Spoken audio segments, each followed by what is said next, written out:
അപ്പോൾ ഇന്നത്തെ മാംഗല്യം സീരിയലിൻ്റെ ഫുൾ എപ്പിസോഡിൻ്റെ റിവ്യൂ ആണ്. അപ്പോൾ ഇന്നത്തെ എപ്പിസോഡ് ആതിരയ്ക്ക് എന്ത് സംഭവിക്കുന്നു എന്ന കാര്യം അറിയാനാണ് എല്ലാവരും ആകാംക്ഷയോടെ കാത്തിരിക്കുന്നത്. ആതിരയ്ക്ക് ഒന്നും സംഭവിക്കില്ല എന്ന പ്രാർത്ഥനയുമായിട്ടുള്ള ഇത്രയും കമൻറ്റുകൾ ഞാൻ കണ്ടു. അപ്പോൾ ഇന്നത്തെ എപ്പിസോഡിൽ നിങ്ങളുടെ കമൻറ്റുകളുടെ എല്ലാ ഉത്തരമാണ് ഉള്ളത്. അപ്പോൾ ഈ ചാനൽ ആദ്യമായിട്ട് കാണുന്ന വ്യക്തിയാണെങ്കിൽ ചാനൽ സബ്സ്ക്രൈബ് ചെയ്യാനും ബെല്ലൈക്കൺ പ്രസ് ചെയ്യാൻ നിങ്ങളുടെ കമൻസ് ഷെയർസ് ലൈക്സ് ഇടാൻ ആരും മറക്കണ്ട കേട്ടോ. സോ റിവ്യൂ നോക്കാം. ഇന്ന് എപ്പിസോഡ് തുടങ്ങുമ്പോൾ തന്നെ കാണിക്കുന്നത് നമ്മുടെ അവന്തിക്കും ധനുഷും കാറിൽ എന്താണ് ഒരാൾ അന്വേഷിച്ച് പോകുകയാണ്. ആ ആൾ അവർക്ക് വേണ്ടി വെയിറ്റിംഗിനകത്തെന്നുള്ള കാര്യം ഫോണിൽ വിളിച്ച് പറയുന്നുണ്ടല്ലോ. അപ്പം പോകുന്നെന്ന് കാണിക്കുന്ന ഒരു വ്യക്തി, അവനാണെങ്കിൽ ഭയങ്കര ഒരു ഗുണ്ടാ ലുക്കിലുള്ള ഒരുത്തനാണെങ്കിൽ ജീപ്പിൻ്റെ മടയിൽ ഇങ്ങനെ എന്താണ് ഭയങ്കര ഗുണ്ടായിസ് ഫീലിനകത്ത് കിടക്കുകയാണ്. അത് കാണുമ്പോൾ തന്നെ നമുക്ക് ചൊറിഞ്ഞിളകി വരും കേട്ടോ. അപ്പോഴേക്ക് എന്താണ് ഈ കണ്ട ക്രിമിനലിനെ ധനുഷിനെ പരിചയപ്പെടുത്തി കൊടുക്കുക. ഇത് ഞാൻ പറയുന്ന ഒരു ക്രിമിനലിന് മറ്റൊരു ക്രിമിനൽ അതിനേക്കാളും വലിയൊരു ക്രിമിനലിന് പരിചയപ്പെടുത്തി കൊടുക്കുന്ന ആ ഒരു നിമിഷം അത് കാണിക്കുമ്പോഴത്തേക്ക് ഇവൻ്റെ ഇൻട്രൊഡക്ഷൻ ആണ്.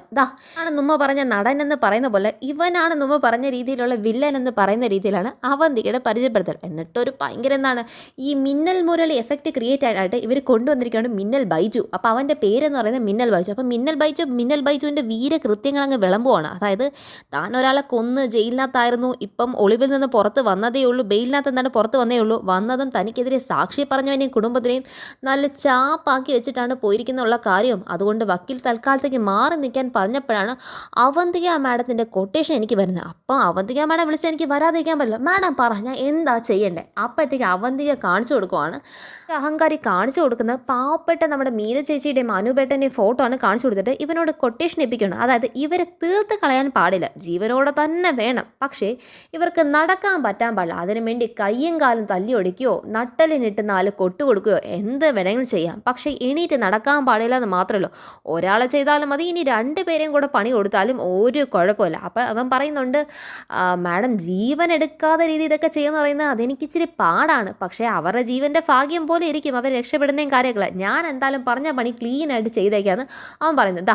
ഇതിൻ്റെ കൂടെ നിനക്ക് ഞാൻ അഡ്വാൻസ് ആയിട്ട് തരുന്നതാണ് 5 ലക്ഷം രൂപ എന്ന് പറയുമ്പോഴത്തേക്കും 5 ലക്ഷം രൂപ എന്ന് കേൾക്കുമ്പോൾ നമ്മുടെ ധനുഷിന് അത്ര സുഖിക്കുന്നില്ല. കാരണം എച്ചിയാണെന്ന് തോന്നുന്നു. കാരണം 5 ലക്ഷം രൂപ അടുത്തവന് വിട്ട് കളിക്കാൻ പോലും ഭയങ്കര മനസ്സിന് അത്ര വലിയ താല്പര്യമില്ല. അപ്പം ധനുഷ് നോക്കുമ്പോഴത്തേക്കും ധനുഷിനോട് പറയുന്നുണ്ട്, അതൊന്നും നീ വലിയ കാര്യമാക്കണ്ട, ഇവനെ ഈ പരിപാടി ഏൽപ്പിച്ച് കഴിഞ്ഞാൽ നമ്മുടെ കാര്യങ്ങളൊക്കെ സെറ്റാന്ന് പറയുമ്പോൾ ധനുഷ് പറയുന്നത്, എന്നാൽ പിന്നെ 5 ലക്ഷം രൂപ കൊടുക്കുന്നില്ലേ, അവരങ്ങ് തീർത്ത് കളയാൻ പറഞ്ഞാൽ പോരെ.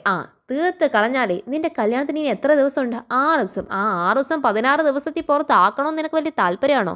അതുകൊണ്ട് തൽക്കാലം കുടുംബത്തിൽപ്പെട്ടവർ ജീവനോടെ തന്നെ വേണം, ജീവനോടെ വേണമെന്ന് പറഞ്ഞിട്ട് അവർ നല്ലപോലെ നടക്കണമെന്നൊന്നും നിർബന്ധമൊന്നുമില്ല. അതുകൊണ്ട് അങ്ങനത്തെ ഒരു പണി കൊടുക്കാം എന്ന് പറഞ്ഞിട്ട് 2 പേരും ആ ഒരു കൊട്ടേഷൻ വിജയിച്ചെന്ന രീതിക്ക് അത് സാറ്റിസ്ഫൈഡ് ആയി തിരിച്ച് മടങ്ങുവാണ്. മടങ്ങി വരുന്നതിന് മുന്നേ തന്നെ നമ്മുടെ അർച്ചനയും സച്ചിൻ എന്താണ് ഈ ജോത്സ്യൻ ഞങ്ങൾ പറഞ്ഞൊന്നും കേട്ടില്ലോ. അപ്പോൾ അർച്ചന പറയുന്നത്, ഈ കാര്യമാക്കണ്ട, ഈ ജോത്സ്യന്മാരൊക്കെ അങ്ങനെയാണ്, അവർക്ക് ഭയങ്കര ദൈവത്തിൻ്റെ വിശ്വാസമൊക്കെ അല്ലേ, അവർ ദൈവത്തിനെ മറന്ന് ഒരു കള്ളത്തരത്തിനും കൂട്ടു നിൽക്കാത്ത ആൾക്കാരാ എന്ന് പറഞ്ഞിട്ട് അർച്ചനയും സച്ചിൻ കയറുമ്പോൾ ഞെട്ടുന്നൊരു കാഴ്ച കാണുന്നത്. കാരണം അതേ ജോത്സ്യൻ നെല്ലിശ്ശേരി വീട്ടിൽ സേതുമാധവനും സ്നേഹമായിട്ട് എന്ന് ഭയങ്കര ചിരിച്ചും കളിച്ചും സംസാരിക്കുക. ഇത് കണ്ടിട്ട് ഇവരുടെ മനസ്സിനും കത്തി നിൽക്കുകയാണ്. ആദ്യത്തെ പേര് എന്ന് പറയുന്നത്, ഇനി ഞങ്ങൾ പോയി കണ്ട കാര്യങ്ങളെങ്ങാനും വിളമ്പാനാണോ, ഞങ്ങളെക്കാളും മുന്നേ തന്നെ ഇവിടെ വന്ന് എത്തിയിരിക്കുന്നതെന്ന് ഭയങ്കര വല്ലാത്ത പേടിയാണ്. സച്ചി അച്ഛനെ പരസ്പരം നോക്കിയിട്ടെന്നാണ് മനസ്സിൽ കയറുമെന്നൊരു പേടിയാണ്. കാരണം ഈ ജോത്സ്യനെ എല്ലാം പറഞ്ഞു കഴിഞ്ഞോ, അച്ഛൻ അതൊക്കെ അറിഞ്ഞോന്ന് ചിന്തിക്കുമ്പോഴത്തേക്കും സേതുമാധവൻ ഭയങ്കര ചിരിച്ച മുഖമായിട്ട് തന്നെ എന്താണ്, കാണുന്നില്ലേ, അതാണ് എൻ്റെ മകൻ സച്ചി, എൻ്റെ ഇളയ മകനാണ് സച്ചി. അപ്പം സച്ചിയും സച്ചിയുടെ ഭാര്യയാണ് അർച്ചനയാണെന്ന് പറയുമ്പോഴത്തേക്കും അന്ന് ജോത്സ്യൻ പരിചയപ്പെട്ടില്ലായിരുന്നു. ഞാൻ നന്നായിട്ട് പരിചയപ്പെടുകയും ചെയ്ത് എല്ലാവരുടെയും സ്വഭാവം എനിക്ക് മനസ്സിലാവുകയും ചെയ്തു. ഒരാക്കി പറച്ചിലാണ് സച്ചിയുടെ അച്ഛൻ്റെ മുഖത്ത് നോക്കിയിട്ട്. അപ്പം സച്ചിക്ക് അച്ഛനെങ്കിൽ ഏകദേശം ഒരു ഐഡിയ കിട്ടി. കാരണം ഇവൻ മിക്കവാറും ഇവനെ വിലക്കെടുത്ത് മേടിച്ചിട്ടുണ്ട്. ഇവിടുത്തെ ധനുഷും അവന്തിയൊക്കെ ചേർന്ന് ഒരു ഐഡിയ അർച്ചനെ മനസ്സിൽ കത്തുവാണ്. അവൻ സ്നേഹയ്ക്ക് അത്ര വലിയ എന്താണ് താല്പര്യമൊന്നുമില്ല സച്ചി അർച്ചനെ ഒരുമിച്ച് കണ്ടിട്ട്. അപ്പം ജോത്സ്യൻ പറയാം, ഞാൻ ഈ പറയാൻ വന്നൊരു കാര്യം എന്ന് പറയുമ്പോഴത്തേക്കും സച്ചി അർച്ചനെ ഭയങ്കര ശ്രദ്ധിച്ച് കേൾക്കും. എന്താണോ ഇനി പറയാൻ പോകുന്നത്, ഇനി ഞങ്ങൾ പറഞ്ഞ ആവശ്യം ഇയാൾ തന്നെ അംഗീകരിക്കാൻ പോകുന്നു എന്നൊരു ആഗ്രഹം കൂടെ അവരുടെ മനസ്സിൽ ഇപ്പോഴും അവശേഷിക്കുമ്പം പെട്ടെന്ന് നിങ്ങളുടേക്ക് ഓടി വന്ന കാര്യം സീതമാധവനോട് നേരിട്ട് തന്നെ ഒരു കാര്യം പറയാനാണ്. അത് മറ്റൊന്നുമല്ല, ഞാൻ നിങ്ങളുടെ മൂത്ത മകൻ നന്ദനോട് ഒരു തീയതിയും ഒരു സമയം കുറിച്ച് കൊടുത്തില്ലെന്നോ, ഇവിടുത്തെ വീട്ടിലെ കുട്ടിയുടെയും അതുപോലെ നിങ്ങൾ കണ്ടുവെച്ച പയ്യനും തമ്മിലുള്ള വിവാഹം നടത്താൻ ആ കല്യാണം ആ മുഹൂർത്തത്തിൽ നടക്കാൻ പാടില്ല എന്നങ്ങ് പറയണം. പറയുമ്പോഴത്തേക്കും സച്ചിക്ക് അർച്ചനയ്ക്ക് ഭയങ്കര സന്തോഷമാവും. കാരണം എന്താ ഞങ്ങൾ പറഞ്ഞ് അംഗീകരിച്ചോ എന്നൊരു ചിന്തയിൽ നിൽക്കുമ്പോഴത്തേക്കും ഇദ്ദേഹം പ്ലേറ്റ് മാറ്റുവാണ്. പറയുന്നത്, ഞാൻ പറഞ്ഞ ആ മുഹൂർത്തത്തിൻ്റെ സമയം കഴിഞ്ഞ് ഒരു 1/2 മണിക്കൂറും കഴിഞ്ഞിട്ട് മാത്രമേ ഈ കല്യാണം നടത്താൻ പാടുള്ളൂ. കാരണം കുട്ടിയുടെയും അതുപോലെ വിവാഹം കഴിക്കാൻ പോകുന്ന ചെറുക്കൻ്റെയും ഗ്രഹനിരക്കനെ ഒന്നും കൂടെ വെച്ച് നോക്കിയപ്പോൾ കണ്ടൊരു കാര്യം, ആ ഒരു സമയം അവർക്കത് അത്ര ശരിയല്ല. അന്ന് നോക്കിയപ്പോൾ എൻ്റെ കയ്യിൽ നിന്ന് വിട്ടുപോയൊരു കാര്യമാണ്. ചില സമയത്ത് ഇങ്ങനത്തെ പല പിഴവുകൾ സംഭവിക്കാറുണ്ട്. അത് സംഭവിച്ചെന്ന് മനസ്സിലാക്കിയപ്പോൾ ആദ്യം തന്നെ സമയം കടന്നു പോകുന്നതിന് മുന്നേ തന്നെ നിങ്ങൾ ഈ കാര്യം ഒന്ന് അറിയിപ്പിച്ചതാണ്. അപ്പോൾ അത് പറയാനാ വന്നതെന്ന് പറയുമ്പോഴത്തേക്കും അയ്യോ ഞാനാണെങ്കിൽ അങ്ങ് ഭയങ്കര പേടിച്ച് പോയി കേട്ടോ എന്ന് പറഞ്ഞാൽ സേതുമാധവൻ പറയാം, ഞാൻ വിചാരിച്ചു ജോത്സ്യൻ പറയാൻ പോകുന്നത് ഇനി കല്യാണം ഇനി നീട്ടി വെക്കേണ്ടി വരുമോ, അങ്ങനെ ആണെങ്കിൽ അതൊരു അത്ര മനസ്സിന് സുഖമുള്ള കാര്യമല്ലല്ലോ എന്ന് ഭയന്ന് നിന്നപ്പോഴാണ് തിരുമേനി അരമണിക്കൂറിൻ്റെ കാര്യമല്ലേ, അരമണിക്കൂറൊന്നും പ്രശ്നമാക്കേണ്ട ഒരു ആവശ്യമില്ല, സാരമില്ല, ഞങ്ങൾ തിരുമേനി പറയുന്ന പോലെ തന്നെ ചെയ്തോളാം. തിരുമേനി വരത്തില്ല സ്നേഹമോടെ കല്യാണത്തിന്, പിന്നെന്താ ഞാൻ സ്നേഹയുടെ കല്യാണത്തിന് വരും, കുട്ടി വിവാഹം കഴിക്കാൻ പോകുന്ന വ്യക്തിയും സമ്പൂർണ്ണ മനസ്സോടെ എല്ലാ അനുഗ്രഹം തന്നിട്ട് മാത്രമേ പോകത്തുള്ളൂ എന്ന് പറഞ്ഞിട്ട് പിന്നെ ഞാൻ ഇറങ്ങട്ടോ എന്ന് പറഞ്ഞിട്ട് സീതമാധവനോടും സ്നേഹനൊക്കെ പറഞ്ഞിട്ട് അദ്ദേഹം എന്താണ് പുറത്തേക്ക് ഇറങ്ങുമ്പോഴത്തേക്കും അർച്ചന വിടുന്നില്ല. അർച്ചന ചോദിക്കുന്നുണ്ട്, നിങ്ങളെക്കുറിച്ച് എനിക്ക് നല്ല അഭിപ്രായം ഉണ്ടായിരുന്നു, എന്തിന് ഞങ്ങൾ വന്ന് ചോദിച്ച കാര്യം ആവശ്യപ്പെട്ട് പോലും നിങ്ങൾ പറ്റത്തില്ല, ദൈവത്തിനെ കൂട്ടുപിടിച്ചത് പറ്റത്തില്ല എന്ന് പറഞ്ഞപ്പോൾ ഞാൻ നിങ്ങളോട് ബഹുമാനത്തോടു കൂടി തന്നെയാണ് ഇറങ്ങിയത്, അതുകൊണ്ടാണ് പിന്നെ നിങ്ങൾ ആ ഒരു കാര്യത്തെ നിർബന്ധിക്കാതെ പോലും. പക്ഷേ ഇപ്പം എനിക്ക് മനസ്സിലായി ധനുഷ് ഇതൊക്കെ മാറ്റി പറയാൻ എത്ര രൂപ തന്ന്. അപ്പോഴത്തേക്കും ഈ ജോൾസൻ സത്യം പോലെ പറയണം, ആ ചെറുക്കൻ എന്നെ കണ്ടെന്നുള്ള കാര്യം സത്യമാണ്, നിങ്ങൾ പറഞ്ഞതെല്ലാം സത്യമാണ്, കാരണം അവൻ എനിക്ക് ഈ കല്യാണം നടക്കണം എന്ന് പറയാൻ 1,00,000 രൂപ എനിക്ക് പ്രതിഫലമായി തന്നു. അത് മേടിച്ചതിൽ ഞാൻ ഒരു തെറ്റും കാണുന്നില്ല, കാരണം എന്തിനാണ് പരസ്പരം സ്നേഹിക്കുന്നവരെ തമ്മിൽ വെറുതെ പിരിക്കാനായിട്ട് ഇങ്ങനെ നടക്കുന്നത്, അത് മാത്രമേ നിങ്ങളോട് എനിക്ക് ഉപദേശിക്കാനുള്ളൂ. പിന്നെ ദൈവത്തിനും ഇഷ്ടം അത് തന്നെയല്ലേ, 2 പേർ പരസ്പരം സ്നേഹിച്ചാൽ അവർ ഒന്നിക്കുമോ എന്ന് ദൈവത്തിന് ഇഷ്ടപ്പെടാത്ത കാര്യമൊന്നും അല്ലല്ലോ എന്ന് പറയുമ്പോഴത്തേക്കും പറയുന്നത് മേടിച്ച പൈസയുടെ കൂലിയൊക്കെ തന്നവരോട് കാണിച്ചാൽ മതി, ഇങ്ങോട്ടേക്ക് വന്ന് അതിൻ്റെ ഉപദേശം കൂടെ തന്നൊന്നും വലിയ മിടുക്കനാവാൻ നിൽക്കേണ്ട, നിങ്ങളങ്ങ് ചെന്നാട്ടെ എന്ന് പറഞ്ഞ് ജോത്സ്യൻ എന്താണ് വളിപ്പിച്ച രീതിക്ക് അങ്ങ് ഇറക്കി വിടുവാണ് നമ്മുടെ അർച്ചന. അപ്പോഴത്തേക്ക് എന്താണ് നേരെ അവന്തി കയറി വരിക. അവന്തിക്ക് ഇതിന് മുന്നേ തന്നെ ധനുഷോട് സംസാരിച്ചുകൊണ്ട് വരുന്ന ഒരു കാര്യമുണ്ട്. അപ്പം ധനുഷ് പറയാം, അവൻ 5,00,000 രൂപ ഇച്ചിരി കൂടി പോയില്ലേ. അപ്പോഴത്തേക്ക് അവന്തിക്ക് പറയുന്നുണ്ട്, ഈ 5,00,000 രൂപ എന്ന് പറയുന്നത് നീ സ്നേഹ വിവാഹം കഴിച്ചാൽ നിനക്ക് കിട്ടാൻ പോകുന്ന അത്രയും വലിയ ലാഭത്തിൻ്റെ ഒരു അംശം മാത്രമല്ലേ ഉള്ളൂ, സേതുമാധവനെ ഇട്ട് മൂടാനുള്ള സ്വത്താണ് സ്നേഹയുടെ വന്ന് ചേരാൻ പോകുന്നത്, എന്നിട്ടാണോ നിനക്ക് ഈ 5,00,000 രൂപ കളയുന്നതിന് ഇത്രമാത്രം മടി, നീ അത്ര അല്പത്തരൊന്നും കാണിക്കണം എന്നിട്ട് ധനുഷിനെ വേറൊരു മാർഗ്ഗത്തിലേക്ക് പറഞ്ഞിട്ട് അവന്തിക്ക് മാത്രം തനിയെ കാറി വന്നിറങ്ങുമ്പോൾ കാണുന്നത് ഈ ജോത്സ്യനാണ്. ഇങ്ങനെ ഇതൊരു സമയം നോക്കി കുറിച്ചൊന്നും തീർന്നിട്ടില്ലേ എന്ന് പറയുമ്പോഴത്തേ അദ്ദേഹത്തിനെ കുറിച്ചൊന്നും തീർന്നിട്ടില്ലാന്നേ, തീരാനാ നിങ്ങൾ പറയുന്ന അനുസരിച്ച് മാറ്റി മാറ്റിയെ കുറിക്കണ്ടേ എന്ന് പറയുമ്പോഴത്തേക്കും അർച്ചനയുടെ വായിന്ന് ഇവക്ക് മനസ്സിലാവുന്നുണ്ട് ജോത്സ്യൻ എല്ലാ കാര്യം അർച്ചനയോട് പറഞ്ഞു. അപ്പോഴത്തേക്കും അർച്ചന എന്താണ് ഈ പറഞ്ഞു നിൽക്കുന്ന ഒരു മുഖഭാവത്തിൽ തന്നെ ഈ അവന്തിക്കെല്ലാം കത്തിയുമ്പം അവന്തിക്ക് പറയുവാണ്, അപ്പം നിന്റെ കാര്യങ്ങളൊക്കെ മനസ്സിലായതൊക്കെ അതുപോലെ തന്നെ നിന്റെ തലയിലിരിക്കട്ടെ. പിന്നെ ഒരു കാര്യം പറയാം, ഇനി ജോത്സ്യൻ എന്തൊക്കെ തീയതി മാറ്റി കുറിച്ചാലും ഈ പറയുന്ന സ്നേഹ ധനുഷ് വിവാഹം നടക്കുന്ന ആ വേദിയുടെ 7 പരിസരത്തേക്ക് പോലും നിന്നെ അടുപ്പിക്കാൻ ആരും ഉദ്ദേശിക്കുന്നു, നീ ആ പരിസരത്തേക്ക് കാണത്തില്ല അർച്ചന എന്ന് പറയുമ്പം അതിന് അങ്ങനത്തെ ഒരു വിവാഹ വേദി ഒരുങ്ങിയിട്ട് വേണ്ടി ആ പരിസരത്തേക്ക് അർച്ചന വരുമോ വരത്തില്ലോ എന്നുള്ള കാര്യമൊക്കെ നിങ്ങൾ നോക്കാൻ.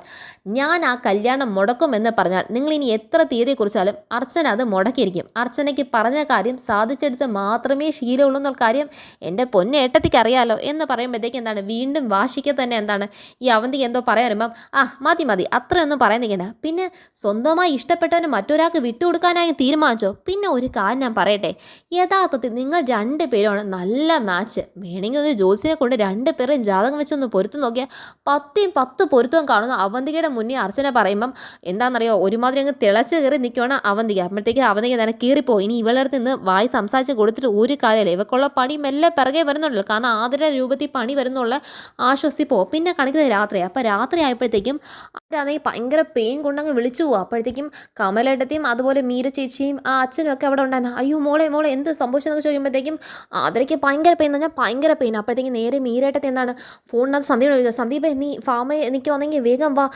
എന്താണ് ആതിരയ്ക്ക് ഇവിടെ ഭയങ്കര പെയിനും വേദനയും അവളെ വിളിച്ചു പോയിക്കൊണ്ടിരിക്കുക എന്ന് പറയുമ്പോൾ സന്ദീപ് മനസ്സൊക്കെ പിടച്ച് സന്ദീപ് കയറി വരുവാണ്. അപ്പോഴത്തേക്ക് എന്താണ് കമലേട്ടത്തി അവിടെ നിൽക്കുമല്ലേ മോളെ എന്ന് ആശ്വസിപ്പിച്ചുകൊണ്ട് നിൽക്കുമ്പോഴത്തേക്കും നേരെ അച്ഛനാണെങ്കിൽ എന്താണ് കൺസൾട്ട് ചെയ്യാൻ വേണ്ടി ആരെങ്കിലും ഇവിടെ റൂമിലേക്ക് കൊണ്ടുവരാനായിട്ട് അവിടെ ഓടി. അപ്പോഴത്തേക്കും സന്ദീപ് വരുന്നത് സന്ദീപ് കാണുന്ന ആതിരയുടെ കാലിൽ കൂടെ അങ്ങ് ബ്ലഡ് അങ്ങ് ലീക്ക് ചെയ്തുകൊണ്ടിരിക്കുന്നതാണ് സന്ദീപ് കാണുന്നത്. അത് കാണുന്ന സന്ദീപിന് അയ്യോ മോളെ ആതിര നിനക്ക് എന്ത് സംഭവിച്ചു. സന്ദീപ് ഓടി വരുവാണ്. സന്ദീപ് ഓടി വരുന്നത് ഒരു ഭർത്താവിൻ്റെ അത്രയും വലിയ സ്നേഹം, കാരണം അത്ര വലിയൊരു മെച്യൂർഡായിട്ടുള്ള കപ്പിൾ അല്ലെങ്കിലും അവർ ആ ഒരു പരസ്പര സ്നേഹത്തിൽ അത്രമാത്രം മെച്യൂരിറ്റി കാണിക്കുന്ന സന്ദീപ് എന്ന് പറയുന്ന ഒരു വ്യക്തി, അത് വലിയൊരു കാര്യമാണ്.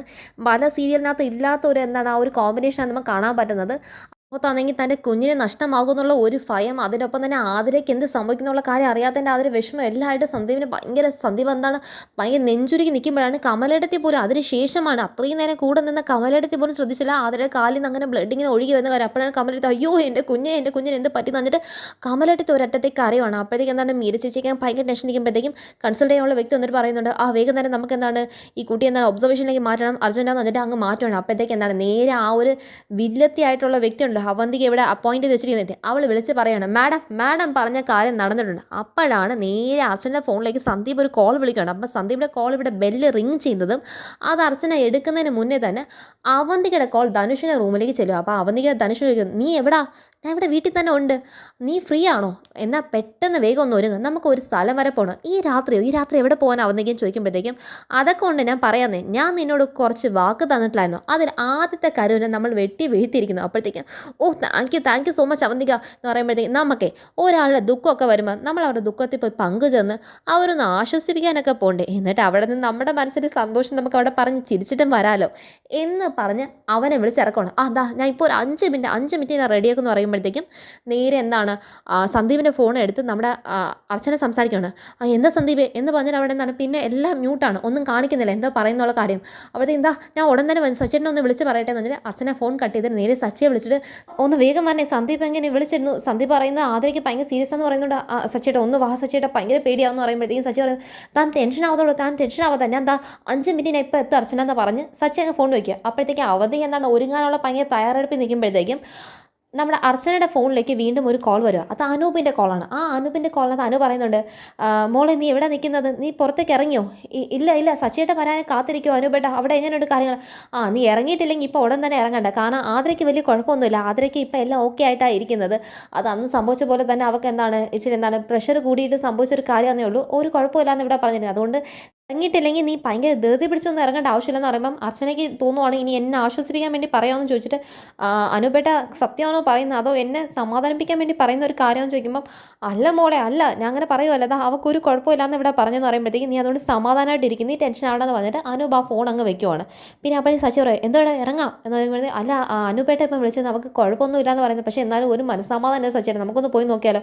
വേണ്ടടോ, ഇപ്പോൾ ഒന്നാമതെ അച്ഛനും അമ്മയൊക്കെ ഭയങ്കര ടെൻഷൻ ഇരിക്കുന്നത്, അതിനും കൂടെ തന്നെയും കൂടെ കാണുമ്പം അവർക്ക് ടെൻഷൻ സങ്കടമൊക്കെ വെറുതെ കൂടത്തേ ഉള്ളൂ, അതുകൊണ്ട് നമുക്ക് നാളെ പോകാം എന്ന് പറഞ്ഞ് സച്ചി ഇപ്പോഴത്തേക്ക് പോകണ്ടെന്ന് പറഞ്ഞിരിക്കുകയാണ്. ഇനി അടുത്തൊരു കാര്യം എന്ന് പറയുന്നത് അവന്തികയുടെ പ്ലാൻ, ഈ പറയുന്ന വ്യക്തിയെ കൊണ്ട്, അതായത് ഈ മിന്നൽ ബൈച്ചിനെ കൊണ്ട് ഇനി അടുത്ത അവന്തിക തട്ടാൻ ഉദ്ദേശിക്കുന്നത് നമ്മുടെ സച്ചിനെയാണ്. അതായത് അർച്ചനയ്ക്ക് പണി കൊടുക്കാനായിട്ട് അനൂപിനെയും മീരേനെയും സച്ചിനെയും ഒരുമിച്ച് തന്നെ തകർക്കാനാണ് അവന്തികയുടെ അടുത്ത പ്ലാൻ എന്നുള്ളതാണ് ഇനി കാണിക്കാൻ പോകുന്നത്. അപ്പോൾ ഇതാണ് ഇന്നത്തെ Mangal serial full episode review.